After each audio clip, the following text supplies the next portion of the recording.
Gente linda, ¿qué tal? ¿Cómo están? Sean bienvenidos a otro episodio aquí en el set de Ya Cuenta Cuenta. El día de hoy me encuentro con un artista en todo su esplendor, amigo también, conocido de toda la vida. Quizá no hemos cruzado muchas palabras, pero este es el momento perfecto para hacerlo. Carlos Darmijos, bienvenido, brother. Un gusto tenerte acá. Gracias, amigo David, bicho, como te decía.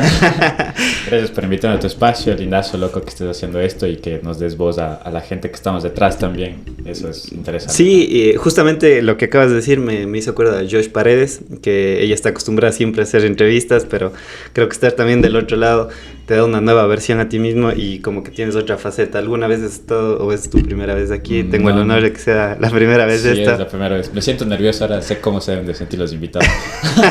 Me estabas contando otras cámaras y creo que es una historia full interesante cómo puede dar tu vida un giro de 180 grados en cualquier momento.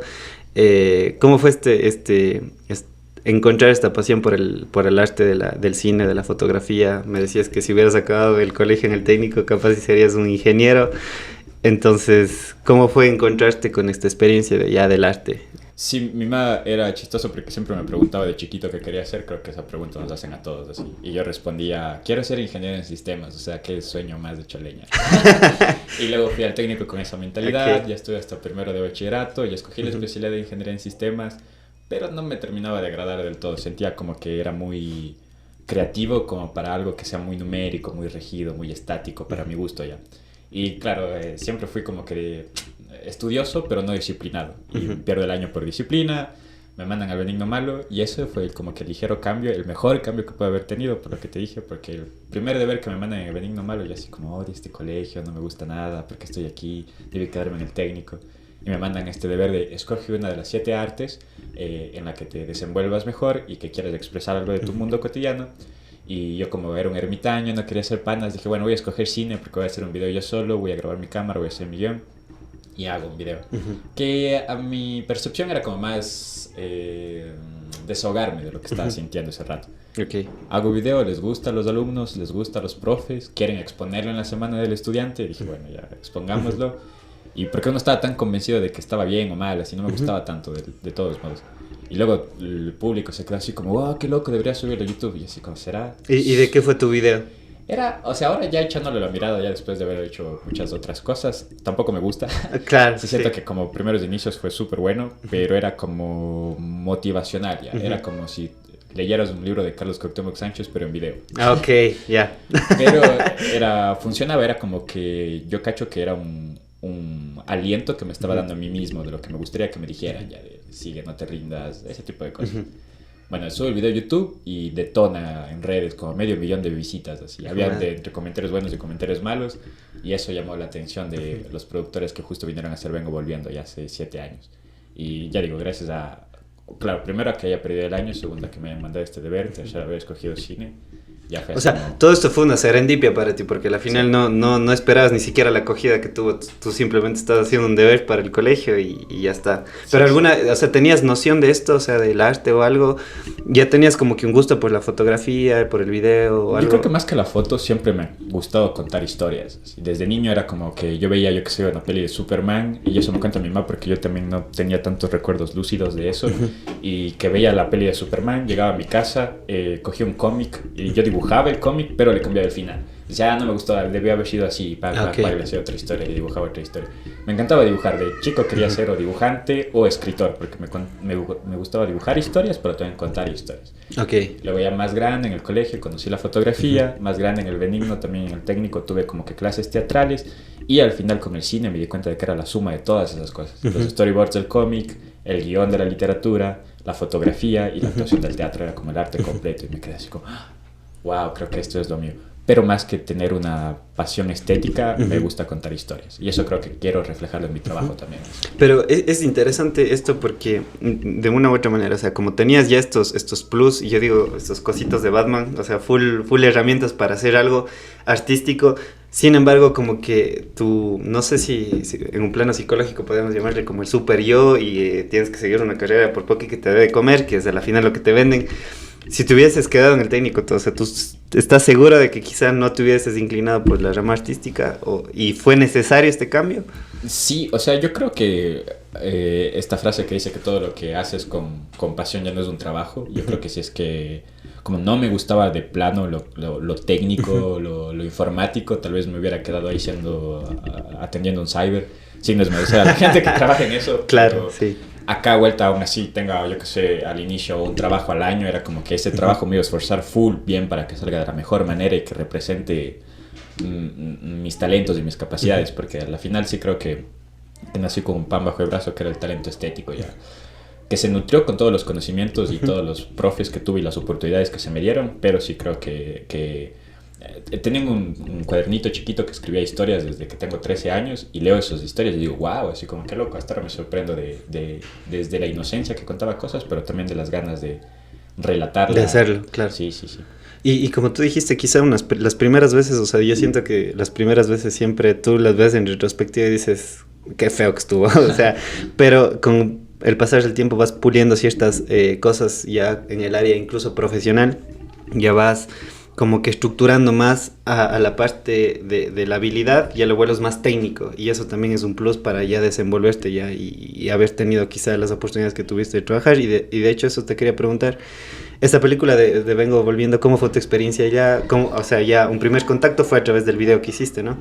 Pero, ¿cómo te sentiste al descubrir que, oye, queremos trabajar contigo en una película, en una producción ya cinematográfica? Es muy interesante. Ellos, Gabriel Páez y Isabel Rodas, que son la cabeza de equipo de esta producción, tenían la idea de hacer cine con personas que nunca había antes han tocado una cámara ni sabían que era así. Entonces era su premisa esa. Y para mí fue la oportunidad perfecta porque, claro, tenía solo las ganas, pero no tenía idea. Claro que había jugado, como tú dices, con el video o esto, pero jamás había entendido los conceptos teóricos de qué es el cine, cómo se hace, qué se debe contar en una película. Bueno, ellos hacen un casting y escogían a personas que no estén relacionadas con el medio. Bueno, algunos tal vez que hayan tenido un bagaje cultural o que estén, claro, relacionados con el medio, pero que no hayan estado ya dentro de una educación formal de cine. Porque también parte de la protesta de ellos, o de, mejor dicho, de esta vanguardia que querían hacer dentro de su proyecto, era que se desapegue de los egos, porque el cine es muy elitista. Es como que si no tienes tu cámara, tu equipo, tus conocimientos, es muy caro y muy poca gente puede recurrir a esa carrera. No es como un escritor que necesitas un lápiz y un papel, o un teatrero que solo necesita su cuerpo y está así. En el cine sí es como que necesitas equipo y eso lo condiciona a que sea muy elitista. Entonces todas las películas están centradas en Quito, son una guerra de egos por los productores y ellos como que cansados de esto querían demostrar que, primero, que Ecuador no ha contado tal vez sus mejores historias y que, segundo, cualquier persona que tenga las ganas y las herramientas indicadas puede contarlo. Así que no debería aislarse solo a que sea algo de academias. Y en ese caso, ¿cómo estructuras tú una película ya desde ahora quizá con más conocimientos? Porque, o sea, yo siento que las películas tienen algo mágico que quizá a primer plano no lo ves y no lo analizas, sino estás viendo una historia de gente que no conoces, en planos que no conoces, que quizá ni te interesen, es como sentarte a ver la vida pasar de otras personas. Entonces yo siento que también los directores de cine, los creadores, los guionistas, todo, como que tienen esta labor de decir, tenemos que llegar a la subjetividad de la persona. O sea, tenemos que atrapar la subjetividad de la persona para que se enganche con la historia que estamos contando, ¿no es cierto? Pero, ¿crees que es duro este trabajo? ¿Sientes que es algo arduo el conectar con esa parte inconsciente de la persona, con guiar la subjetividad y atraparle en algo, ¿no? Sí, o sea, sí cacho que tienes que ser muy honesto con lo que quieres decir, pero honesto del por qué lo quiero decir. Es como, no, y yo creo que muchas de nuestras historias y de nuestras películas, y tal vez hasta de mi contenido en los primeros días, era muy pretencioso, era más el impacto que quiero causar en la audiencia que de verdad lo que quiero contar. Entonces, cuando te vuelves más sincero con tu contenido, yo creo que ahí llegas más al espectador. Por lo que te decía antes, mis primeros videos te trataban de dar un manual de vida y de dar respuestas, y para mí el arte no debe de ser eso, el arte te debe dar preguntas. Sí, totalmente. Que tú sepas, por eso tiene libre interpretación. Tú ves una peli y para una persona te deja una cosa, para otra persona es otra cosa. Claro. Y eso es lo que para mí es más importante lograr dentro de esta subjetividad que tú hablas. Y en ese caso, o sea, es muy importante lo que estás diciendo, porque hoy en día no sientes tú, no sé cómo quizá el cine no lo sigo de una manera obsesionada como la música, pero al menos en el ámbito musical sí Interpreto, siento que se está generando mucho contenido para vender. O sea, es más, la otra vez vi no documental, pero sí era como un mini video donde decían que hoy en día los productores es como que necesitamos crear un hit para TikTok. O sea, que esto se baile en TikTok. Entonces, como que el arte se está volviendo un commodity. Y como yo siento que el arte y marketing son antítesis. O sea, que no pueden ir de la mano. O sea, sí, el artista debería tener un sustento para poder comer, eso es obvio, ¿no? Estamos de acuerdo, creo, en eso, pero ya que el objetivo netamente sea capitalista, devolver el arte, tengo que vender esto porque necesito, como tú dijiste, pero generar un impacto comercial. ¿No sientes que en ese caso ya el arte se pasa a prostituir un poco y pierde la verdadera esencia? Sí, lamentablemente el cine, y me atrevo a decir que después de la música, es el arte más comercial y se debe mucho al público. Por los mismos costos que abarata hacer una película, necesitas que la taquilla represente eso, porque la mayoría de productores han hecho una sola peli y desisten. Hay nombres muy pocos, como decirte el Sebas Cordero, y productores que ya han triunfado o bien fuera del país, que como que se atreven a hacer una segunda, tercera, cuarta peli y que tienen y retienen a una audiencia. Es porque es muy difícil satisfacer a todos los públicos. Sí, yo creo que la mayoría del error, el cine ecuatoriano en específico, bueno, no sé si error, pero ha tratado de hacer cine para cineastas. Entonces quiere satisfacer a la crítica, pero no toda la gente. Claro, vos vas al cine como espectador común, que no tienes conocimiento de cine, y dices, ok, no entiendo, no quiero verla de nuevo, probablemente no te la repites, no la recomiendas a nadie. Y ahora voy a hablar de un caso puntual. Enchufe TV es muy digerible, es muy comestible, y no tampoco quiero decirte que sea malo o bueno, es como... pero funciona a nivel marketing. Y luego, cuando ya tienen una base sólida de públicos, ellos pueden hacer una película. Yo incluso me atrevo a decir, si es que Jorge Viva mañana coge y dice, voy a hacer una peli de autor contando mis dramas y todo, va a triunfar porque ya tiene una base sólida de seguidores. Entonces es muy difícil como que aventurar a saber qué viene primero, así. Por lo que te digo, o sea, como yo he hecho este cortometraje que ganó la Orquídea, pero muy poca gente lo ha visto, y es porque no es rentable. Es muy poca gente, si es que yo lo pusiera en una sala de cine, fuera a verlo, porque satisface la crítica, pero no está hecho para agradar a la mayoría de cantidad de público. Entonces está siempre en esa negociación de qué quito o qué pongo como para que sea digerible, pero que al mismo tiempo no caiga en lo que tú dices, en la prostitución del arte. Entonces es difícil, pero creo que es una negociación creativa constante, que es el reto. Chuta, es que ahí entramos en un tema full dialéctico, porque a la final tienes que debatir qué es lo que quieres hacer. ¿Quieres vivir realmente del arte o como tú dices, quieres simplemente ser reconocido por tu arte? Y son dos puntos totalmente diferentes. Por ejemplo, hemos conocido a artistas que han muerto en la miseria total, pero sus obras de arte han trascendido el tiempo. Y lo que acabas de decir me pasa con la música. Hay mucha gente bueno, tú sabes que el género de reggaetón hoy día se escucha en todo lado, y creo que también esto ha ayudado a la comunidad latinoamericana ponernos como en el mapa a través de la música. Sin embargo, sí siento que el reggaetón, escucho reggaetón, yo consumo bastante, pero sí siento que es muy básico, y a la final creo que también es saberte nutrir de muchas de las cosas que rodean el arte. O sea, poder escuchar un reggaetón, pero también tener la apertura de escucharte un pasillo o de escucharte alguna, no sé, composición de Mozart. Y lo mismo debe pasar en el cine. O sea, sí generar un contenido comercial que de una u otra manera te lleva a conectar con cierto público, pero también a través de eso, como te dije, ya generas tu comunidad, tu grupo de seguidores, por así decirlo, y empezar a generar piezas de contenido que sean un poco más complejas quizá, ¿no? O sea, porque no sé si estás de acuerdo en esta idea, pero yo sí siento que el arte es decir aquello que el lenguaje no puede. O sea, por ejemplo, se me ocurre un ejemplo quizá muy común, que es lo del amor. O sea, cuando una persona, una mujer en este caso, te causa emociones, sentimientos que no los puedes explicar más que un me gustas, siento que ahí entra la poesía. Quizá escribir lo más bonito de una manera tan estructurada, tan compleja, que en el lenguaje en tu lenguaje cotidiano no puedes hacerlo. Entonces yo creo que el arte da esa visibilidad a cosas que tú no puedes expresar, y viene también esa conexión con el espectador, que ya es dejarlo a la interpretación de él. Entonces, ¿cómo cuidas también tú en este caso como tú dijiste, no prostituir, pero seguir dejando como que tu marca personal en cada cosa que estás haciendo, y seguir contando y transmitiendo aquello que alguna vez dijiste: quiero contar algo, quiero decir lo que me está pasando a través del arte, y no decir solo quiero vender? Sí, yo creo que sí, lo que tú dices es como, sí es una negociación a buscar la mayor cantidad de vistas, audiencia, escuchas, público, pero sí como que escuchando tu desahogo personal. Yo creo que las mejores ideas me han venido de mis peores momentos, así, sin duda, así, cuando me he sentido más ofuscado o más triste o en el desamor mismo más lastimado, ha sido donde más me han venido las mejores ideas, no por ser, no por evaluarlas de mayor público, mayor visibilidad, sino las más sentidas, las que sí siento que Claro. son más honestas con lo que paso y con las que más se va a identificar el público, porque el público lo que busca es un refugio en esas ideas o en el arte de personas que se han sentido antes igual a ti o peor o mejor, pero buscar una respuesta en medio de esas películas. Por eso es que nos gusta escuchar canciones tristes cuando estamos tristes o ver películas románticas cuando estamos aún así pasando una decepción amorosa. Hay una frase de Carl Jung lindaza que dice: los únicos árboles que tocan el paraíso son los que tienen las raíces en el infierno. Y eso creo que pasa con los artistas, así.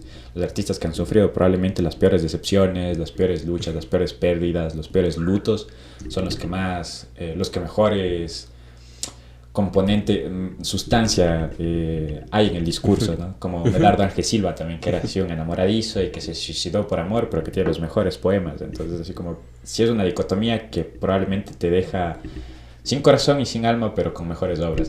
Que creo que no debería ser el manual a seguir, ¿no? Pero sí creo que como honestidad, al menos para las obras, es lo que trato de negociar siempre. Así como, ¿qué es lo que quiero decir? Bueno, esto también, y al menos restrinjo como para que sea una obra que se pueda alcanzar a la mayor cantidad de gente, pero que sí refleje mis sentimientos de ese momento. Así. Y es que yo tengo una frase que creo que me la tatuaré algún día, que es: el dolor nos conecta más que cualquier otra cosa. Y yo sí siento que eso se hace, porque a la final tú puedes empatizar con la alegría de otra persona y decir, bacán, pero a la final quizá tú no te sientas de esa manera, ¿no? Entonces creo que el dolor, estas rupturas, no solo amorosas, sino quizá de realidades, de tu contexto, de tu vida social, entonces generan un sentimiento, una emoción que es percibible por otra persona y es más fácil conectar. Y a la final el arte muchas veces también se vuelve proyectivo, ¿no? O sea, por ejemplo, tú creas una pieza artística, yo la veo, pero yo siento que dice más de mí que de ti. O sea, a la final te está gustando porque hay algo en ti.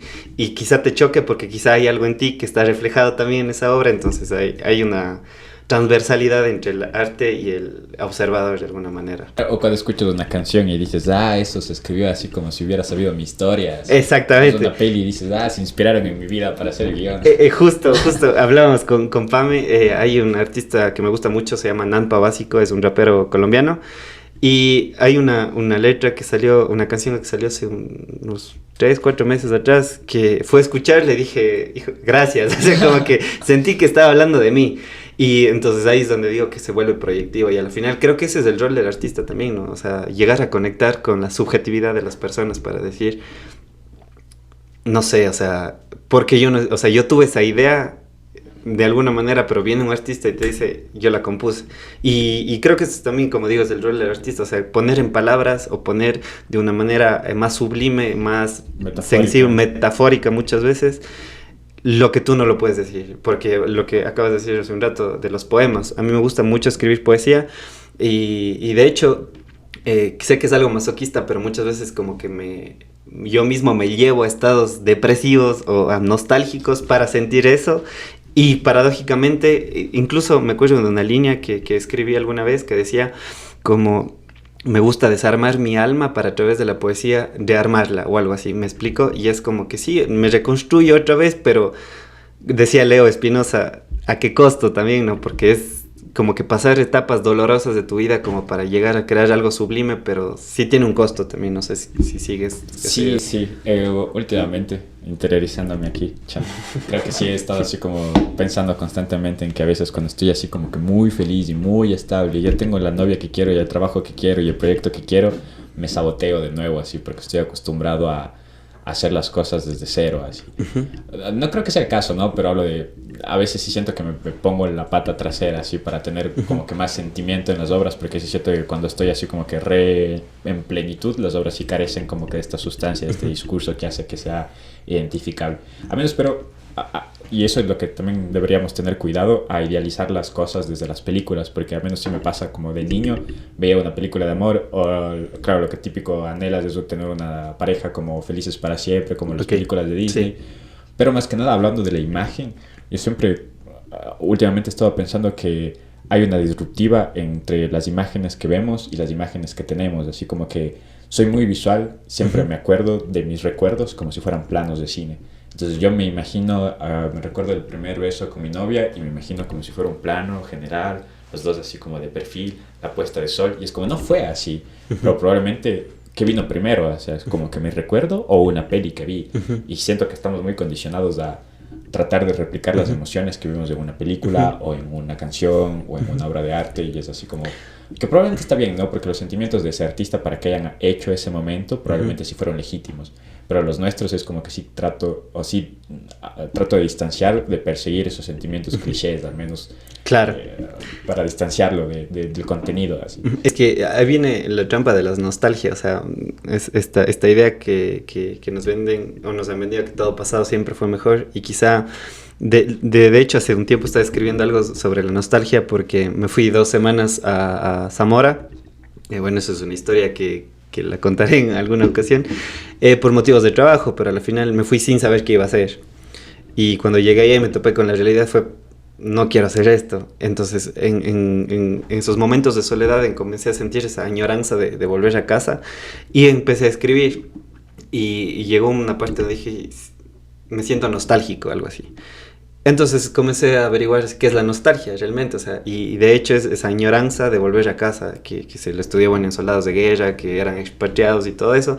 Pero lo tuyo de todo esto es que por más que tú desees volver a ese momento, a vivirlo como realmente hubieses querido vivirlo y disfrutarlo, la clásica, no sé, decir chuta, era feliz y no lo sabía y todo eso, entonces quizá te desconecta mucho con tu presente y comienzas a idealizar ciertas cosas, y tu yo presente como que prostituye los recuerdos de tu yo pasado y comienzas a fantasear de una manera un poco más cinematográfica, y comienzas a pervertir los recuerdos, ¿no? Entonces comienzas quizá a sentir esa trampa, y yo creo que el hecho de estar en esa disonancia contigo mismo muchas veces te lleva, como dices, a autosabotearte, porque necesitas sentir esa sensación negativa para poder crear.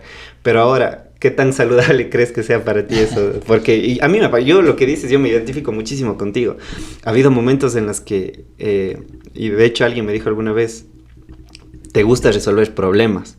Y es como que en el fondo me llegó porque dije, sí, pero no a través de, por ejemplo, perjudicar a alguien más, sino yo mismo llevarme a una situación que no pueda para buscar una solución en algún momento, quizá artística puede ser, que me guste lo que estoy escribiendo, un video, colgarlo en YouTube, alguna cosa, algún contenido medio romántico, por así decirlo, para TikTok o algo, pero como que me llevo a eso, pero no sé qué tan saludable sea, porque al final yo siento que estás perjudicándote a un nivel psicoemocional, ¿no? Y no sé cuánto tiempo puedes resistir esas emociones. Yo creo que sí tienes que tener muy en claro tus límites. A menos a mí me pasa, por ejemplo, te pongo así un caso en la dirección de actores. Cuando dirijo un actor y son emociones muy fuertes, cuando estamos haciendo ficción o eso, yo recurro a tus recuerdos más dolorosos, pero los tomo con pinzas como para que puedas soltarlo. Por ejemplo, vamos a actuar de que se murió tu mamá, así. Probablemente a ti aún no se te murió tu mamá, aún tienes a tus personajes cerca, pero se te murió un perrito, y trata de llegar a esa emoción, de conectar con una emoción que ya viviste antes, como para que puedas interpretarla ahora. Pero cuando llegue el corte tienes que volver a ser tú, y a veces las personas se quedan con ese sentimiento. Yo creo que es lo mismo cuando tú escribes o cuando tú, sí, al menos en mi caso, saber que el sentimiento se fue es lo difícil, es lo poco saludable, pero es como marcar esa distancia, porque el idealizar el pasado creo que todos lo hacemos, siempre vamos a creer dentro hasta de la nostalgia también. Este momento nostálgico era lo que te dije, más creativo, pero no necesariamente así, solo estuviste en un momento donde tenías más desahogo, pero siempre como que con los pies en la tierra de poder usar esos sentimientos a tu favor y que no jueguen en tu contra, así llenas, ponte en el caso de cuando yo dirijo actores, no trato mucho de usar sus recuerdos legítimos, sino llenar su cabeza de un imaginario. Por ahí probablemente se empatiza con algo que todos hemos vivido, como cosas más, no sé, el terremoto de Canoa. Todos lo sentimos, no es algo tan personal, y entonces recuerdo esos sentimientos de nostalgia que nos da a todos. O ponte ahora mismo la chica de México, yo creo que si es que hablamos de alguien le va a causar susceptibilidad, porque eso representa cuán empáticos somos. Y yo creo eso, que los mejores artistas, los mejores intérpretes, los mejores actores son las personas que se permiten ser más empáticas, y es las que mejor reflejan su actitud en la pantalla. Vos ves a este man y es como, allá o no, el Leonardo DiCaprio de ley está sintiendo eso, así es porque probablemente se deja ver en ese momento, él sí está sintiendo eso, probablemente es una ficción y el man sabía que va a pasar, sabía que ese personaje iba a morir, pero en el momento que dicen acción se permite sentir y se permite inundar por ese sentimiento hasta que llegan corte. Y esta distancia creo que es la que se debería tener, al menos los artistas y claro, las personas que recurren al arte como desahogo. Y hablaba con... Ay, se me fue el nombre. Pancho Aguirre, alguna vez cuando fui a una obra de teatro de él, de hecho fuimos con Pame, y fue locazo la capacidad, no sé si la pudiste ver, se me olvida el nombre de la obra, pero fue una obra teatral, y cuando cambiaban las luces de color, él cambiaba el personaje, y era increíble cómo en su mirada nomás se reflejaba lo que estaba transmitiendo en ese momento era real. Y tú te absorbías por lo que estaba diciendo él, o sea, y a la final, qué capacidad, qué versatilidad tiene para cambiar de un personaje, quizá uno era una mujer, otro era un más prepotente y todo eso, y solo con, o sea, obviamente supongo que fue el juego de luces para como que darle esa premisa de ahora cambia el personaje, pero que el momento que cambia el personaje contigo conectas y dices es otro, o sea, sí te causa un choque al inicio, pero dices, hijo de madre, qué capacidad que tiene. Pero sí siento también que debes tener no sé, bueno, no sé si quepa la palabra personalidad, pero sí como que una mentalidad full fuerte para deslindarte del personaje y volver a ser Carlos, por ejemplo. O sea, ya actué de un man suicida, nostálgico, yo qué sé, pero dejarlo de lado y volver a mí. O sea, no sé si te ha pasado alguna vez que te hayas quedado colgado en un personaje o que hayas visto o presenciado de actores que se hayan quedado o les haya costado un poco más volver así y desconectarse o deslindarse del personaje.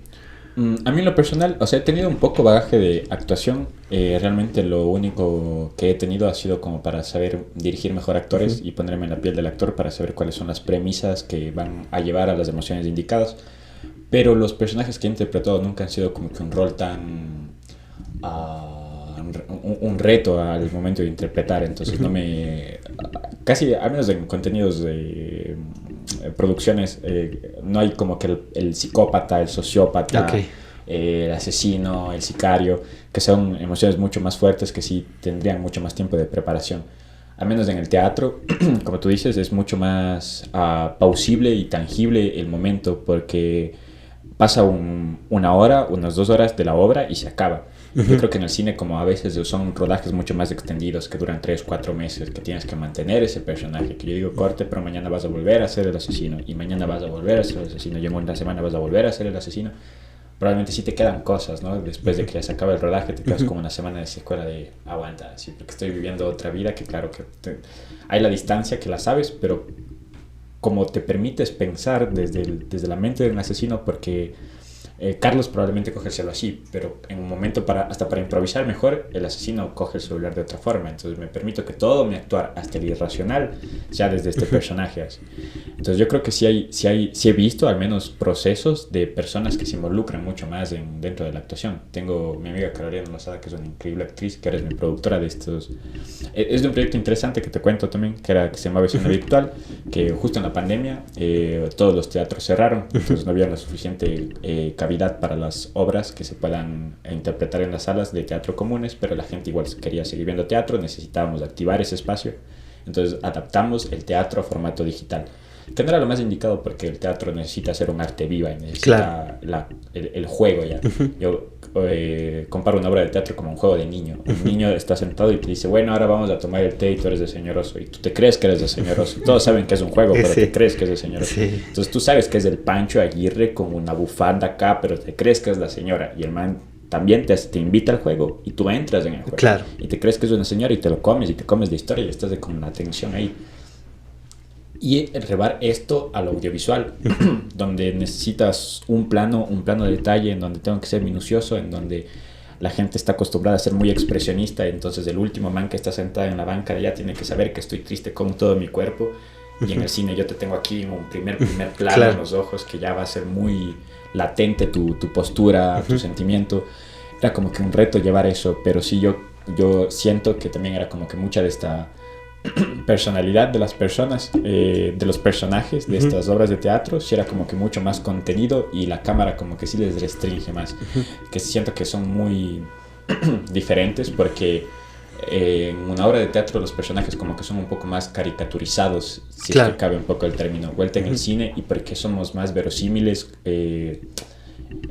nos identificamos más, es porque las actuaciones son más verosímiles. Tú nunca vas a ver por más que interprete a una chica, a un man con una tela que esté interpretando a una chica vuelta en el teatro, sí te permite esas licencias, pero por el mismo arte, por el mismo hecho de que sea un arte vivo y de que estás tú en este encuentro, te lo crees más así. Y yo creo que ninguno está por encima del otro, los dos sentimientos son re legítimos, pero son maneras distintas de abordar un sentimiento. Y lo que es bacán también de las obras de teatro es, y lo que me gusta mucho es que como que tú ves la capacidad también del actor, porque si ahí no hay espacio para el corte, repitamos, y no, incluso si te equivocaste, haz de ese error una improvisación para que el espectador no piense que fue un error, sino síguele la corriente, y incluso juegas también contigo mismo y llegas también a un punto donde exponencias una situación que quizá al verte acorralado ante un error no sabías cómo podías resolverlo, y lo acabas resolviendo y encuentras una resolución a algo quizá imperfecto que se vuelve después que gara cómo lo resolviste. O sea,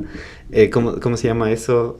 Cuando usan mucho los de stand-uperos, que te lleva por una historia y tú ya piensas cómo va a acabar y te llega por el otro lado. Entonces creo que eso también se usa mucho en las obras de teatro, y eso es lo bacán, o sea, la naturalidad con la que puedes ir contando una historia e irle modificando quizá al verte acorralado por una situación que no la esperabas. Aunque no lo creas, también pasa en el cine. En el teatro lo que tú dices es genuino, así es como que a veces el público me da algo, yo agrego algo diferente y es como, esto funcionó, esto le voy a agregar para la siguiente función, y vas modificando la obra. Nunca la primera obra del estreno va a ser la última, si siempre se agregan, se quitan, se modifican y queda mejor. Pero en el cine es lo mismo, tú tienes un guión, yo tengo la idea en la cabeza, yo sé que Pepito va a coger el vaso y va a tomar a la luz de la luna. Llego al set, al rodaje, no hay el vaso, va a ser una botella, ok, no hay luna, está nublado. ¿Y ahora qué hacemos? Ya nada, que sea una ventana con una luz. Y hay como que aprovechar esas cosas bajo la marcha, porque nunca van a ser las cosas tal y cual. En los rodajes de Hollywood son bajo el guión, pero un buen director tiene que saber improvisar con esas cosas. Es chistoso porque me fui a una charla magistral de Alex de la Iglesia, que es este director español increíble, y él decía que se mandaron a pedir a... Es como la catedral ya, pero es un espacio de Sevilla súper colonial en donde ni siquiera te dejan meter carros, porque el espacio también es patrimonial, entonces el piso también es patrimonial, y ellos eran así como, ¿y ahora cómo hacemos? En esta escena se tiene que meter un carro y no sé qué, mandan a pedir plataformas de Playboy gigantes para que pasen, igual no les habían permitido porque el carro no sé qué, al final tú ves en la peli el plano, el man entrando caminando así, y en el guión estaba así como, entra en un carro, se baja del carro, y es cosas que el man se permite, que claro, están en la cabeza del director, pero que la audiencia no debería dejarle, o sea, lo importante es la historia, más del cómo se cuente. Así yo creo que el cómo es la comodidad del director, del cómo se imagina la idea. Pero estas cositas que pasan en medio del rodaje, estos juegos, que es como lo mismo en la obra de teatro, si lo usas a tu favor, creo que la película luego ya habla por sí sola, ya se vuelve como un bebé. Así. Sí, una de las escenas que me gusta mucho fue la de El Lobo de Wall Street, cuando está Leonardo DiCaprio con... se me fue el nombre.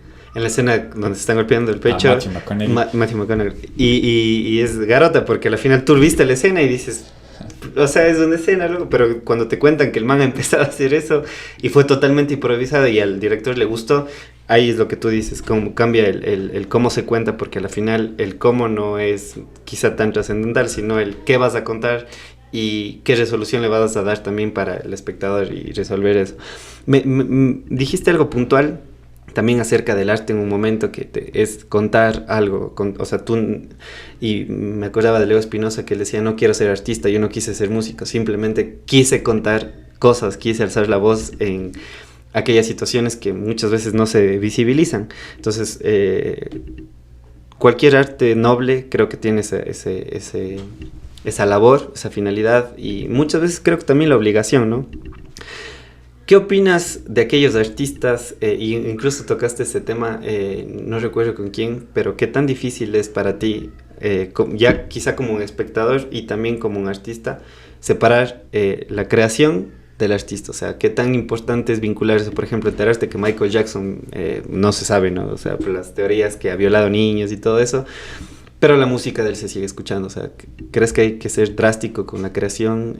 También, por ejemplo, Bukowski, muchos artistas que han creado obras maravillosas, pero Neruda, Picasso. Y atrás de ellos, en su vida personal, eran, no sé si cabe el término, pero sí eran unas personas quizá un poco despreciables para su entorno, ¿no? Entonces, ¿para ti es difícil separar el arte del artista? Últimamente he estado en muchos debates internos en donde estaba primero en contra, a favor, en contra, a favor, en contra, a favor. Estaba así como... Últimamente siento que he cambiado nuevamente el punto de vista que le tengo y no. Yo sí creo que podríamos escuchar música de Michael Jackson aún sabiendo que fue un pedófilo. Y te voy a decir el por qué. Es porque yo siento que dentro de nuestro mundo tangible y nuestro mundo superficial, que, bueno, superficial, llamémoslo metafórico, donde están nuestras ideas, nuestras obras, lo que consumimos, sí hay mucha distancia ya. Y esta doble lectura, no por decirnos que todos seamos hipócritas, sino porque no hay ser humano perfecto. Y obviamente hay muchos errores, no por justificarlos. O sea, obviamente la pedofilia es pedofilia, debería ser condenada. Y si es que se descubren las cosas, alguien debería como que ser el responsable de estos actos. Pero sí siento que la obra sí es legítima, el sentimiento fue legítimo. Y esta doble lectura te lo digo porque sí somos como que mucho de aparentar las cosas, como de que todos sabemos que tenemos unos iPhones, pero sabemos que fue a costa de full niños que trabajaron, y tenemos ropa Levi's, pero sabemos que también es como que a costa de cuántas vidas de mujeres esclavizadas. Entonces al final, si se hiciera eso solo con los artistas, deberíamos hacerlo y traducirlo en todas las otras cosas. Y cuántas cosas que tenemos serían a costa del progreso de los más débiles, incluso, no sé, me atrevo a decir, nuestra tecnología, las telas... Sería un mundo muy desigual. Pero ¿por qué se ha puntualizado este debate a ser específicamente de los artistas? Porque también ha habido deportistas así. Yo creo que la cancelación nunca ha sido una opción. Yo creo que con la cancelación nadie aprende. Se deberían exponer estas cosas, pero de una manera en la que no se prohíba. Yo creo que la censura es uno de los males de ahora, porque... sí debería, incluso lo que está pasando con los dibujos animados, yo me acuerdo con los dibujos de Warner, que Warner sí supo manejarlo bien, te pone en una pantalla de inicio, estos son los estereotipos que se reflejaban en la época. Warner no cree en los mismos estereotipos que siguen manteniéndose hasta ahora, pero esto es un reflejo de lo que pensaba la sociedad en esa época. Y si lo canceláramos, estuviéramos permitiendo que estos clichés se sigan manteniendo. Claro. ¿Sí? Para mí es lo mismo con la cultura de la violación, con la cultura de la violencia, que si ponemos en una tela de duda y a juzgar a cada uno de los artistas, nos vamos a quedar con muy pocos. Entonces sí, probablemente yo ahorita, y lo que te digo, me mando una peliculaza y el día de mañana cometo algún crimen que no se debería justificar para nada, debería ir a cárcel, debería ir a prisión, pero la obra fue intacta. Fue antes de eso, después de eso, pero para mí es como esta distancia sí se debería diferenciar bastante. Es que al final creo que nadie tiene una vida intachable, o sea, como para decir que alguna cosa no sea cancelable en tu vida, o sea, y como tú dices, incluso esto de la cultura de la cancelación como que no te abre el paso para la redención, o sea, y de una u otra manera tienes que decir, oye, Carlos, esto está mal, no lo vuelvas a hacer. Y tú decir, explicarte, está mal por esto, y tú ya, ok, me equivoqué, lo siento. Pero como que tacharte y decirte, no, es que, o sea, no te da, incluso puedes generar una especie de resentimiento a esa persona, dependiendo la personalidad, quizá volver a hacerlo, quizá adquirir, no sé, actitudes drásticas de esa situación, y a la final no le enseñaste nada. Entonces, creo que también lo que te tocabas del tema esto de los dibujos animados, el arte es bacán porque a la final te pone en evidencia, oye, esto está pasando. O sea, esto está pasando, hay que atacar este problema. O sea, yo lo estoy evidenciando a través de una obra artística, pero para que se vea que está pasando. Porque el arte pone en manifiesto aquellas cosas que muchas veces se nos escapa del lenguaje. Entonces, me acordaba de, ahora que tocaste esto de Enchufe TV, me acordaba de, no sé si has visto Un Mundo al Revés, de supuestamente donde los heterosexuales fueran tachados, y una escena de Pancho Binanchi dice algo garota, o sea, ¿y qué tal si lo dejan ser? ¿Qué tal si él no está mal, no está enfermo? Él es así, o sea, respétenlo, ámenlo como es.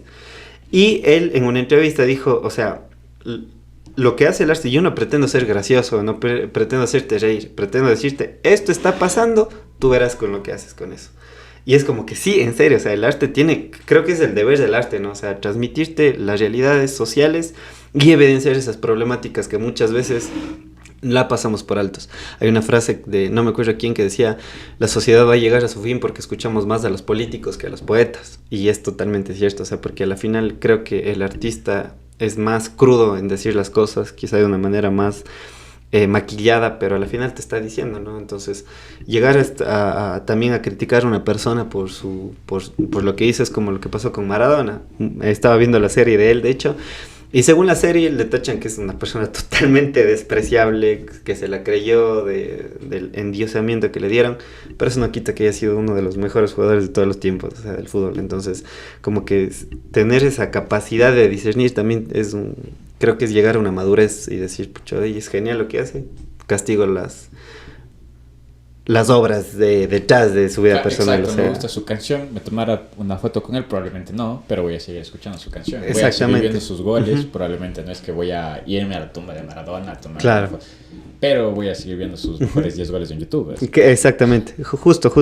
Llegaste también a tocar este tema de ganar a tus 18 años un premio muy reconocido aquí en la ciudad de Cuenca, que es el Festival de la Orquídea. ¿Cómo fue esa sensación? ¿Cómo fue esa preparación? ¿Te lo esperabas quizá? ¿Te lo tomó por sorpresa? A corta edad haber ganado un premio así quizá es algo muy representativo para ti, ¿no? ¿Cómo fue toda esa experiencia de haber sido reconocido? Cuando pasó eso, llevaba apenas 2 años en el cine, ya hablando como carrera profesional. Okay. Estaba en el rodaje de Vengo Volviendo, aún no estrenábamos, pero ya con todos esos conocimientos que adquirí en la película, porque fue un taller intensivo de cine, sonido, actuación, dirección, edición. Lo llevé a cabo, ¿no? Para hacer uno de los mismos videitos que te digo que hacía antes, hablando del concepto, pero ya con todas las técnicas, recursos y conocimientos que había adquirido. Le aposté a la Orquídea y dije, bueno, esa va a ser mi prueba de fuego. Si es que le gusta a la audiencia, si le gusta la crítica, bueno, es como, esto puede seguir como para mí, por mi carrera, porque no estaba tan decidido a hacerlo así. Y claro, no me lo esperaba para nada. Ni siquiera iba a ir a la gala de la premiación. De la premiación, y me llega una invitación un día antes y ya así como, pero ya me dio una corazonada. Dije, me están invitando a la ceremonia de premiación. ¿Será? Y dije, no creo. Pero ¿será que preparo un discurso? Dije, bueno, o sea, lo voy a preparar mentalmente. No escribí nada, pero dije, ok, por si acaso, así. Y era como que, claro, ya van premiando las categorías, faltaba la mía, y era así como, no, será. Hice el cortometraje con mi hermano mayor, que él es un fotógrafo reconocido dentro de las bodas y eso, pero él me dio como que la patada inicial dentro de lo técnico de la fotografía. Claro que yo me quería destacar por el video, porque la diferencia para mí del audiovisual y lo cinematográfico es contar historias. El audiovisual es como que yo te puedo, y eso es lo que siempre les digo a mis amigos, yo no quiero toda mi vida hacer videos de comida en cámara lenta, que está bien, ¿no? Y no, hay personas que trabajan de eso y no tengo como nada de criticar en cuanto a eso, porque es una manera digna de ganarse la vida, pero para mí el arte que me alimenta o que me reta a hacer cosas es contar historias que tal vez no es tan remunerado ni tan reconocido y te vas a comer la camisa más veces, pero a mí me satisface porque es una manera en la que siento que nací para esto, por contar historias de lo que te decía al inicio, y con el premio de la Orquídea siento que validé esa emoción, porque aún, ya te digo, no estaba tan seguro de que si iba a ser mi carrera o no, estaba sentado muerto de nervios con mi hermano al lado, ya mencionan mi nombre, me paro así, fue así como, oh fuck, no me acuerdo ni siquiera el trayecto de que subí las gradas, ya me acuerdo cuando estaba ahí enfrente de todos. Y quise decir en agradecimiento eso, así como que no me esperaba que a mi corta edad hubiera ganado el premio de la Orquídea, y siento que estoy seguro ahora, sí, y eso lo dije así como, de que esto es lo que quiero seguir haciendo el resto de mi vida. Sí, de hecho vi tu discurso y me gustó lo final, porque como que hice un clic con algo que yo hace mucho tiempo lo venía pensando, como que siento que sí es una bendición haber encontrado algo a lo que te quieres dedicar y como que le atinaste. Y a mí me pasó eso como de mi carrera. Yo hasta 5º curso quería seguir medicina, especialmente especializarme en cardiología porque mi abuelita sufría del corazón y como que ese deseo de niño quería ayudarle a la gente que haya sufrido lo mismo. Y en 5º curso tuve una materia que era psicología general. Y dije, hijo de madre, y mi primer pensamiento, te juro, fue, voy a leer mentes, así, voy a aprender a leer las mentes de las personas. Y haberle atinado a la carrera, creo que es lo que tú dijiste en tu discurso, es qué bacán, o sea, parafrasear lo que dijiste, pero qué bacán haber encontrado algo a lo que me quiero dedicar toda tu vida. Y al tan corta edad de 18 años, saber que eso te quieres dedicar, yo creo que ahí entra la palabra que un trabajo sí debe dignificar a la persona, sentirte digno tras de lo que estás haciendo. Y a esa edad, encontrarlo. Claro, me acuerdo que llegaron de mis padres así y ellos eran los que aún no estaban terminados de convencer, así como, no, cine, eso no hay aquí, vas a terminar grabando bodas. Ya. Y llega así ya después, así el siguiente día, por poco por la fiesta así de la ceremonia y todo, llegando así con el premio y el chico de la prefectura así, no. Pero de buena manera sí fue una validación también para ellos porque sí eran muy escépticos uno con la carrera, dos con lo que tenía que decir dentro del lenguaje, pero con las oportunidades que se podían presentar dentro de... Claro que tuve lo de la película de Vengo Volviendo muy temprana edad y eso fue un golazo, pero sabía que eso no iba a pasar al menos cada año, al menos cada 2 años. Han sido como que las únicas 2 o 3 películas que se han hecho en Cuenca y una de esas es Vengo Volviendo, entonces sentía que...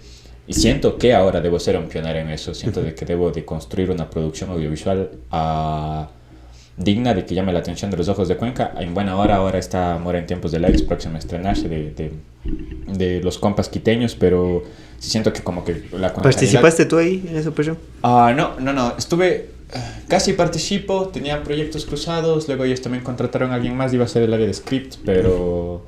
estoy en contacto con Carolina, que ella es la productora de la película, entonces estoy así con bastante contacto con ellos y les auguro todos los buenos deseos, que creo que haberlo tenido en Cuenca en la mira, eso atrae miradas para que se hagan apuestas por producciones audiovisuales, que creo que es lo que no han aprovechado bien a la ciudad, que estéticamente es lindaza, pero más importante que creo que tiene ideas y artistas muy buenos que podrían destacar. Y siento que si es que no hubiera tenido lo de Vengo Volviendo y eso, que acoplando con lo que te dije antes de que en el colegio quería hacerlo solito y eso, ahora sé que el cine es un trabajo en equipo, sé que no puedo hacerlo solo y sé que tengo que rodearme de personas indicadas. Y es cierto que a menos en el arte, en el cine cuencano, ecuatoriano, sí hemos sido como que muy egoístas, muy egocéntricos, cada quien quiere remar para su lado y nadie quiere hacer colaboraciones por apostar a ideas. Si no es cuánto me pagas, bueno, camello para vos, cuánto me pagas, pero sí siento que las últimas generaciones, hablando ya de la mía, de la nuestra, sí dan la mano más por las ideas, así como que están colaborando con otros sectores. Okay. Desde la música, con el Leo y todo, es como que las producciones dentro de lo audiovisual, de hecho los videoclips para músicos, y los músicos están llevándose con los tetreros, y los tetreros se llevan con los cineastas. Y siento que hay mucho más unión que creo que antes lo faltaba, porque era como que sus nichos de escritores, nichos de artistas, nichos de tetreros, exacto, nichos de músicos, nichos de cineastas. No debería ser así porque el cine te obliga a que necesites un músico, un actor, un fotógrafo, y eso creo que hace que todos se alimenten. Lo que hizo Enchufe obviamente fue sin precedentes para la época, pero sí hace falta más productoras que se animen a trabajar en conjunto. Y sí quisiera hacerlo eso, al menos en Cuenca, con personas que tienen talento increíble, que han hecho 1 o 2 trabajos y han vuelto a sus actividades normales.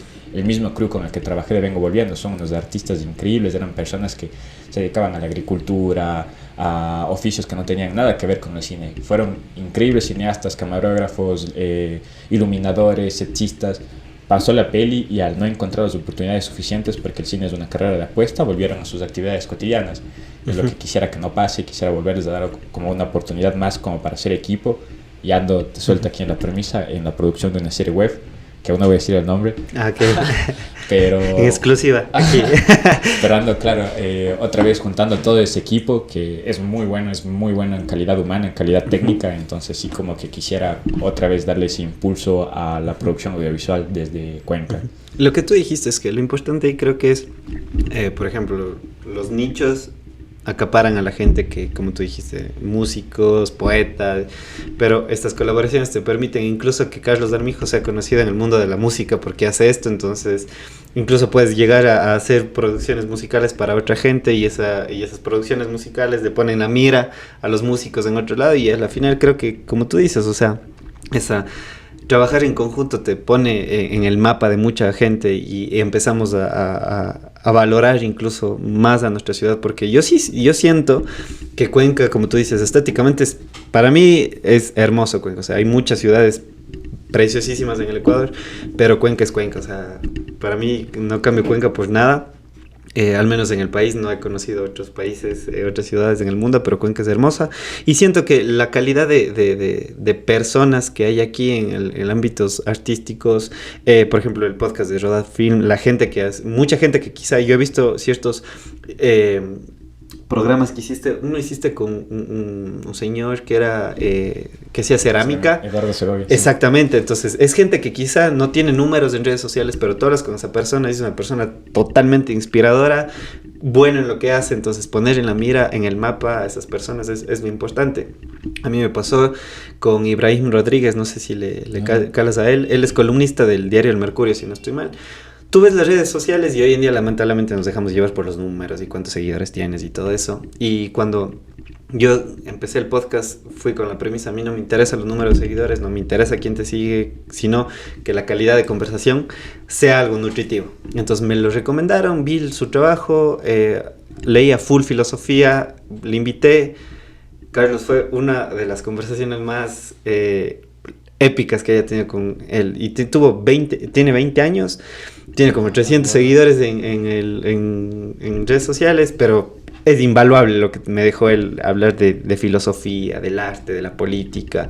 Entonces ahí te das cuenta de que lamentablemente se infravalora a personas debido quizá a porque no tienes una representación numérica en redes sociales. Y poner en el mapa en trabajos colaborativos es muy bueno, porque al final, quién sabe de ese grupo de agricultores, como tú dijiste, sale algún, no sé, un próximo ganador de un Oscar. No se sabe, o sea, lo interesante es seguir indagando en eso, ¿no? Entonces, no sé qué opinión le darías a aquellas personas, o cuál sería tu punto de vista para aquellas personas que muchas veces se encierran y no, yo quiero hacer esto con personas influyentes y todo eso, pero que a la final quizá no tienes un trabajo tan trascendental. Sí, famoso por un tiempo, pero no trasciende el tiempo. Yo creo que el arte debe trascender el tiempo. O sea, vos ves obras de Da Vinci, del DiCaprio, de Miguel Ángel, bueno, sí, películas de él, ¿no? Hay una película que se llama Psicosis de Alfred Hitchcock y todo eso que trasciende en el tiempo. Yo creo que ese es el rol del arte, ¿no? También, entonces, ¿qué dirías tú a aquellas personas que solo quieren vender un tiempo, que se vuelve el arte un commodity y después ya no es lo mismo? Yo diría, hablando primero desde tu podcast, que creo que eso es de lo que nos asemejamos dentro de nuestro contenido. Yo también buscaba lo mismo que tú, dar información antes que entretenimiento. Yo creo que para entretenimiento hay muchas plataformas. Creo que el audiovisual se ha prostituido últimamente gracias a las redes sociales, TikTok y esto. Sí. Yo creo que muchas personas ahora, sin deslegitimar sueños y codicias y lo que aspiren de ser, pero hay muchas personas que quieren ser trending topic o quieren ser influencers o quieren ser tiktokers, que está todo bien, ya digo, las plataformas están ahí para hacer eso, pero los que están allá afuera, los que quieran ser cineastas, artistas, seguir sus sueños, que crean que tal vez hay élite dentro de esto, es como que no decaigan, las oportunidades van a estar ahí. En realidad, lo que se tiene que hacer en este país es darnos más la mano. Si es que eres un artista que ya te está yendo bien, escucha a los que hayan alguna vez solo tenido las ganas de contar las cosas y no los medios, que creo que una de las grandes lecciones que me dio la vida fue haber sido escuchado por uno de los mejores maestros que he tenido, que fue Gabriel Páez, el director de Vengo Volviendo. Él confió en nosotros, en nuestras ideas, más que en lo que teníamos como que aportar desde lo técnico, porque nuestros conocimientos eran casi nada, pero las ganas de decir a veces suman más que nada. Entonces yo creo que el entretenimiento va a estar siempre ahí, pero mientras sigas a tus ideales, mientras quieras contar las historias de tu sentir, ya digo, de tu realidad, de nuestra cotidianidad, las mejores historias son de las personas que están afuera luchando día a día con sus problemas, con sus conflictos reales. Y esas son las que muy pocas veces vemos en nuestro cine, al menos. Que claro que hay unos retratos increíbles, pero muchas de las veces no se llega a evidenciar lo suficiente. Yo creo que las oportunidades se las labran. Yo creo que no hace falta mucha calidad técnica, tienes que hacerlo solo cuando tengas ganas, tienes que contar las cosas, no te limites porque no tengo esta cámara, no tengo los micros, siempre te va a faltar algo. Es como nunca van a ser las condiciones ideales, pero siempre tengas las ganas de contar, ya va a sumar algo, siempre va a haber alguien que va a escuchar, y mientras más personas sean, aún así sea una sola persona a la que le sirven tus palabras, tu contenido, tu arte, para mí eso ya es el logro. Y es totalmente cierto. Yo creo que te contaba antes de empezar el podcast que no sabía cómo empezar, y Jaime Bancaviedes, que tuve el gusto de entablar una amistad con él, me dijo, una vez mi abuelita me dijo algo. Yo le dije, abuelita, quiero pintar. Y ella me dijo, pinta. Y no le calaba primero, así como que después dijo, pinta. Digo, claro, o sea, solo hay que hacerlo. O sea, hay que empezar con lo que tienes, porque si esperas ese momento perfecto para hacerlo, cuando ya tengas la cámara, la iluminación, los micrófonos y todo, quizás sea muy tarde. Quizá una persona con el bajo presupuesto que tuvo ya empezó y ahora está en una posición donde simplemente el primer paso fue hacerlo. Entonces yo creo que no hay un momento perfecto, porque también creo que la perfección no existe, porque a medida que vas avanzando, incluso tu definición de perfección va cambiando, porque vas cambiando tú. Entonces creo que es simplemente llegar a hacerlo, llegar a atreverte a contar tu historia. Y algo que me pasa con las redes sociales es que entre más sentido, o sea, yo creo que los seres humanos tenemos esa percepción de darnos cuenta cuando algo es realmente sentido y cuando no. Y cuando viene del corazón, viene de realmente quiero transmitir esto, conectas rápido con la gente. En cambio, cuando es muy maquillado, muy forzado, es como que la gente lo ve muy plástico y dices, no quiero eso, o sea, quiero realmente algo o sea, para personajes hay bastantes en redes sociales, para contenido de entretenimiento hay bastante, pero contenido que creo que, y eso es otra de las cosas del arte que me gusta, es llegar a incomodar a las personas, o sea, decir, realmente hablar de realidades, de verdades y decir, con esto yo te quiero incomodar, con esto yo quiero atentar a tu comodidad de tu día a día para que te des cuenta de que quizá lo que estás haciendo no está bien. Ahora, para ir finalizando, Carlos, ¿qué opinas tú acerca de esta temática de que estamos viviendo en una era de cristal? O sea, porque lo que tú dijiste, o sea, hay que hacerlo, hay que trabajarlo, hay que aprender a captar esas oportunidades, porque lamentablemente siento que hoy en día estamos viviendo en una época de un optimismo tóxico donde te dicen solo decrétalo, por poco y a las 11:11 deséalo, piensa en positivo y las oportunidades se vendrán. Entonces creo que nos han bombado tanto, nos han bombardeado tanto esta información, de esta pseudo información, que al final las personas de hoy en día piensan que simplemente las oportunidades no se dan porque el mundo es injusto, porque las cosas no salen, porque quizá Dios no lo quiso así o cosas así. Entonces yo creo que no es una generación, sino más bien nos estamos volviendo como una era de cristal, donde estamos intentando camuflar muchas de las cosas que pasan y no hablarlas tal como son y darte cuenta que si tú no estás quizá obteniendo lo que quieres es porque muchas de las veces, no en todos los casos, ¿no? No estás trabajando por ello también, entonces no sé qué opinas tú. Yo creo que estamos en la época en donde las revoluciones tienen como que la mayor cantidad de voz en redes sociales. Yo creo que siempre han existido las revoluciones, no creo que yo que sé, el movimiento feminista, el movimiento obrero, el movimiento, todos los movimientos que la gente los tacha como radicalistas siempre han existido, solo que es la primera vez que tienen tanto protagonismo en nuestras redes, en nuestros periódicos, en nuestra vida, y eso está bien. Ya sea que sea por moda o sea que no, antes la moda era completamente estética, y si es que la moda es una revolución, para mí es mucho mejor. Qué mejor que la moda sea una revolución. Siento que siempre va a haber una doble lectura en este tipo de cosas. Vivo en la sociedad más aprisionada de internet, donde toda mi información está siendo consultada por manes que van a venderme cosas según mi algoritmo. O también siento que estoy en la época en donde mayor posibilidades tengo de visibilizar mi contenido y donde mayor acceso a la información del mundo tengo. Ambas son reales y depende de la doble lectura de tú cómo ¿Qué quieras ver? ¿Qué visión? ¿Qué punto de vista quieras tomarlo? La una es constructiva, la otra es negativa, como tú quieras llamarlo. Pero sí siento que si es que nos enfocamos más en las cosas que deberían resonar en nosotros y cambiar, porque todas estas revoluciones no son ajenas a lo que nos pasa, siento que no deberíamos apagar la voz, siento que deberíamos aprovechar este tipo de cosas como para darnos cuenta de que es posible el cambio, de que es una época probablemente en la que más cosas se vayan a cambiar. Y eso para mí ha sido mejor, porque no es que estamos no vivíamos en la mejor de las épocas idealizando nuestra sociedad ni nada de eso. Yo creo que es la oportunidad perfecta como para intentarlo, más que si es que lo consigamos o no. Yo estoy de acuerdo con que si hay posibilidad tóxica en el mundo, de decreta y se te dará.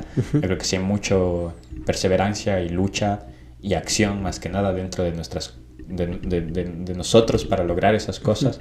Pero sí siento que también, así como optimismo, también hay pesimismo. Así es como, no lo vas a poder, no se va a lograr, ya hay mucho contenido, ya hay un TikTok más. A veces, claro, en mi caso del artista, es como que no voy a crear nada nuevo, ya todo está creado. Exacto, sí, me ha pasado sí, esos pensamientos. Pero es como, no, dale nomás. Hay un documental que se llama Everything is a Remix. Es increíble y se lo recomiendo a todas las personas que se sientan estancados en ese proceso creativo. Y se van a dar cuenta de que siempre ha sido así. Las cosas han existido desde siempre. O sea, en realidad nada es nuevo, pero todo puede ser innovador al mismo tiempo. Y lo que tú dices es importante porque yo siento que una de las definiciones más locas que escuché, creo que fue de Diego Rusarín, de la creatividad, es que la creatividad es la capacidad de unir dos variables que aparentemente no tengan ninguna relación y hacer algo nuevo. Se me ocurre, ponía un ejemplo en podcast anteriores, que hubo una época donde yo estaba varado económicamente y fue como que tenía que buscarme la vida, estaba en la U todo y como que todavía no había posibilidades para ejercer, entonces dije, chuta, voy a vender comida, o sea, porque digo, la comida nadie va a dejar de comer, entonces digo, voy a darle así. Entonces empecé primero, ponte, con estos platillos comunes que eran bolones de verde, plátano maduro con cafecitos y todo. Después dije, quiero hacer algo más, entonces digo, voy a vender comida rápida. Y digo, salchipapas, como que no. Digo, algo que se pueda vender a domicilio. Hamburguesas, hay mucho. Digo, voy a vender hot dogs así. Pero ¿qué le puedo poner? Incluso mucha de la gente, como dice, muchas de las personas, vos vas a adquirir un producto no por el producto, sino por la experiencia. Entonces, Coca-Cola te vende momentos en familia, ¿no? McDonald's, ya la experiencia de McDonald's. Dije, ¿qué puedo vender? Dije, a ver, a mí me gusta el fútbol. Digo, pongamos de hot goal. Entonces dije los dos y puse los nombres de cosas de fútbol, ponte México 86, Scudetto, Superclásico, entonces, y ahí le ponía los ingredientes. Entonces creo que a mí me gustó eso, el resultado fue como neureka para mí. Entonces darte cuenta que también, como tú dices, o sea, buscar inspiración en varios personajes o varios creadores de lo que tú quieras hacer, obviamente, y unirlo y hacerlo a tu estilo. Yo hace muchos años tenía la idea de hacer lo que hoy en día están de moda, esto de bloguear Cuenca, de las ciudades, entonces y decía, chucha, qué vez era de hacerlo. Y mi primo me dijo algo, oye, sí, pero es que no son tú. O sea, tú tienes tu esencia, tu estilo, entonces la gente te va a seguir más, no por lo que estás haciendo, sino por quién lo está haciendo. Entonces yo creo que lo que tú dijiste, o sea, no estancarte y romper esos bloqueos creativos, quizá buscando inspiración en todo lado y saber que nadie ha inventado el agua tibia, o sea, siempre estás con la posibilidad de mixear algo nuevo y decir, pucha, ve lo que hice, o sea, no sé. Si te ha pasado eso con algo en específico, cómo has roto tú los bloqueos creativos, cómo logras romper esa barrera de decir, chucha, no tengo que crear y a la final te sale algo y dices, bacán, quiero hacer esto. ¿Cómo logras romper esa falta de creatividad? Siento que con Rodar Films es mi productora ya independiente. Cuando ya quise como que soltar, he trabajado como para muchas otras cadenas grandes, pero con Rodar Films quise dar el salto a mi individualidad creativa. Igual sigo trabajando para proyectos, pero con Rodar Films quería estar a cargo de la producción. Me pasaba eso con las ideas de cada videoclip. Era, ¿cómo hago? Si siento que en Cuenca las personas... No, bueno, no en Cuenca, podría decir como que tal vez en el país, tal vez dentro del sector incluso audiovisual, las personas piensan que mientras mejor cámara tienes, mejor video haces. No necesariamente. Y sentía que la única manera de romper con eso era tener mejores ideas. Entonces siempre trataba de contar una historia única dentro de cada videoclip, de cada sesión musical, y eso siento que era nato. Yo me pongo unos audífonos, salgo en la bicicleta, salgo a caminar y ya escucho una canción y automáticamente se me vienen imágenes, me imagino una historia chiquita. Okay. Así. Entonces era como que cada historia, incluso aún así escuche la misma canción, o en un día diferente ya me imagino otra historia diferente. Sí. Entonces eso trataba de escribirlo, y lo que tú dices, probablemente... De ley, estéticamente van a haber mejores personas que yo dentro de los podcasts, dentro de los videos, técnicamente, pero nadie va a tener nuestras ideas, y eso creo que es como que lo que más deberíamos confiar en nosotros mismos, así como que la manera en la que decimos y el cómo decimos es lo que hace auténtico una obra de arte, un podcast, un contenido, una fotografía. Entonces eso es como que la manera en la que más refuerzo, como que siempre es como un músculo que trabajo. Escribo diariamente algo, un videoclip, una idea que ya sea que se quede en un guión o una frasecita o en eso, o que pueda llevarlo incluso a hacer una serie web, como que sí nació esta serie. Pero siempre que la creatividad es un ejercicio también de innovación, de reinnovación y de reinventarse a ti mismo, ¿sí? Porque cada vez te haces mucho más prolijo. Incluso con los podcasts. Mi primer podcast al final era como que me gustaba otra cosa. Y eso también te anima a que seas constante, que no decaigas.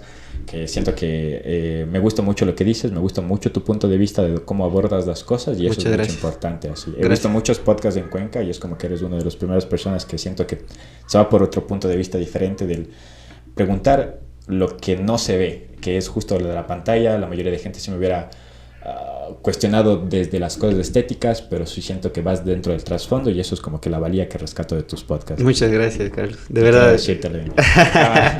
Gracias, ¿no? Y de hecho, creo que por eso como que fue esa conexión contigo. Ya digo, el día que nos vimos fue como que, te reconocí, entonces podcast y todo bien. Como que alguna vez ya nos vimos en otro contexto, pero ahora fue como esa admiración y respeto de tu trabajo porque... obviamente la calidad estética, lo que tú tienes o manejas es muy buena, pero yo creo que más de la forma siempre rescato el fondo, porque hay muchas personas que suben quizá un video con mucha calidad y van preguntando por la calle tontera y media, que a la final, como tú dices, respeto lo que hacen, simplemente scrolleo, no es mi contenido, ese contenido va dirigido a cierta población, pero yo lo que rescato siempre es el fondo y las conversaciones, como las guías tú también, das el espacio a que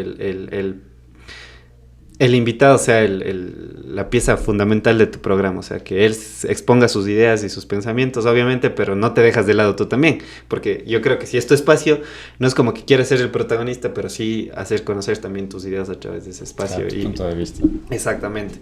Y lo que dijiste de seguir haciéndola, yo creo que es importante eso, porque tarde o temprano, o sea, de los 1000 videos que vas a tener, uno quizá logre llegar a donde tú quisiste, y cuando ese logre, mucha gente se va a dirigir a todos los procesos anteriores e incluso van a también a valorar el hecho de que, hijo madre, qué bacán, todo el proceso creativo del quizá no fue de la noche a la mañana. Y siento que la ley de la gravedad también hace efecto en ese tipo de cosas, porque cuando pegas con un video, quizá como es la subida, así puede ser tu bajada. Entonces, como estás, trabaja, creando, innovando, va a llegar un momento donde encuentres un nicho y decir esto. Entonces, esto quizá le está gustando a la gente, pero obviamente no quedarte estancado, porque va a llegar un momento donde quizá aburras haciendo lo mismo, sino innovarte y buscar eso. Carlos, siento que, antes de que te cortes, siento que también buscas muchos matices de invitados, entonces eso es tu fuerte, así es como que no te quedas con tu nicho de... Por ejemplo, en mi caso sí sería así como que mayor enfoque a los artistas o a los artistas que hacen arte, pero sí siento que mientras más personas tengas dentro de los nichos, no vas a llegar solo a los amigos o a los amigos de tus amigos, sino vas a llegar a las personas a las que no te escuchan aún, y eso creo que es lo más importante del rescate de públicos. Así. Y eso es bacán, porque a la final, créeme, ya la gente que me ha preguntado, amigos, también invitados a otras cámaras, me ha preguntado que cómo así, que si yo estudiaba comunicación o algo, yo estudié psicología clínica, que no tiene nada que ver con esto. Como te decía, yo empecé a averiguar, a buscar así para cómo empezar, ¿no? Y mi premisa fue que yo soy una persona muy insegura de lo que sabe. Créeme, ¿cierto? Y yo ahorita te estoy diciendo, Carlos sabe todo de arte, yo no sé nada. O sea, esa es mi personalidad, ¿no? Y no digo que esté mal, pero soy muy inseguro de lo que sé, entonces es como que siempre intento aprender de la gente que piensa diferente a mí. Incluso puede llegar alguien y decirme, oye, asesinar está bien. Y créeme que será. Entonces, como que no intento refutar esa idea de una... O sea, estoy siendo radical en el ejemplo, pero no intento como que refutar esa idea, sino darle el beneficio de la duda. Y créeme, la mayoría de podcasts, cuando alguien me dice algo y me quedo con algo clave, es como que, a ver, vamos a ver si es verdad lo que me está diciendo. Y sacar mi propia conclusión. Entonces, yo creé el podcast con... O sea, yo creo que hubiese sido más raro, oye, Carlos, vi tu contenido de Garote, me gustaría invitarte a tomar un café para conversar. Lo veía muy creepy, así como que este man, ¿quién es? Entonces decía, tengo que inventarme un pretexto para poder generar una conversación. Y qué mejor si esa conversación se puede colgar en YouTube y otra gente puede aprender de eso, ¿no? Entonces, creo que tener, lamentablemente, algo que rescato hoy en día de que se está haciendo quizá mal es como que buscamos mucho la especialización. Y si tú no eres especialista en cine, o sea, como que no sirves. En cambio, tú te vas a épocas del Renacimiento y respetaban mucho a la gente que era polímata, o sea, que sepa arquitectura, arte, ciencias, todo. Entonces, yo creo que deberíamos rescatar un poco más, saber de todo un poco, ¿no? Porque te logras hacer más versátil y quizá lograr reencontrar en tu área, por ejemplo, cine, a través de tantas mezclas, algo adaptado a ti y hacerle algo nuevo. Por eso creo que hablar con gente que piense diferente a ti es importante y deberíamos rescatar eso hoy en día. Y es algo que tú también haces, ¿no? O sea, no sé, ahí puedo preguntarte cómo nació la idea de hacer Rodar Films, o sea, más que nada el segmento de podcast específicamente. ¿Cuál fue el objetivo de eso? Siento que era el dar voz a las personas que no tienen voz, el enterarme, como lo que decíamos tras cámaras, como Roberto Martínez dentro de su proceso creativo, pero igual también dentro de su proceso inspiracional. Entonces he tenido como que invitados medio semejantes a vos. También tenía un columnista del Tiempo, también tenía el maestro Segovia, que sus pinturas son muy reconocidas. Tiene una pintura en la Capilla del Hombre, pero muy pocas personas saben quién lo hizo. Entonces darles voz a los que están detrás de cámaras era como que mi ideal a seguir. Y justamente lo que tú dices, así siento que esas conversaciones con estas personas, exponiéndome esos conocimientos, no se hubieran dado si no hubiera sido por el espacio. Entonces para mí sí fue algo como, lo voy a llamar re egoísta, como que sí quería nutrirme con esa información dentro de un invitado, pero sí, como tú dices, si esa información se podía servir a alguien más dentro de las redes, qué mejoras. Vi que también le invitaste a Juan Lucho. Juan Lucho para mí es... Sí, claro. Él fue el primer podcast de este programa y bueno, de hecho ya estábamos planeando hacer una segunda vuelta porque siento que tiene ideas muy locas, o sea, para mí es un personaje él y de hecho le mando un saludo porque fue muy interesante cuando hablaron también esto de la cultura de la cancelación y todo eso.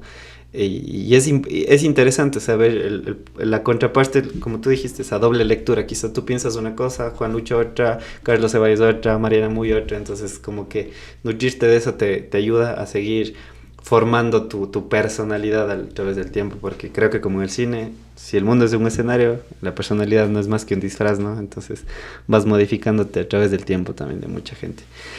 Carlos, te agradezco mucho por tu tiempo, de verdad fue de la noche a la mañana, fue de un rato al otro, pero creo que a veces las cosas sin planearlo salen mejor y he aprendido mucho de ti.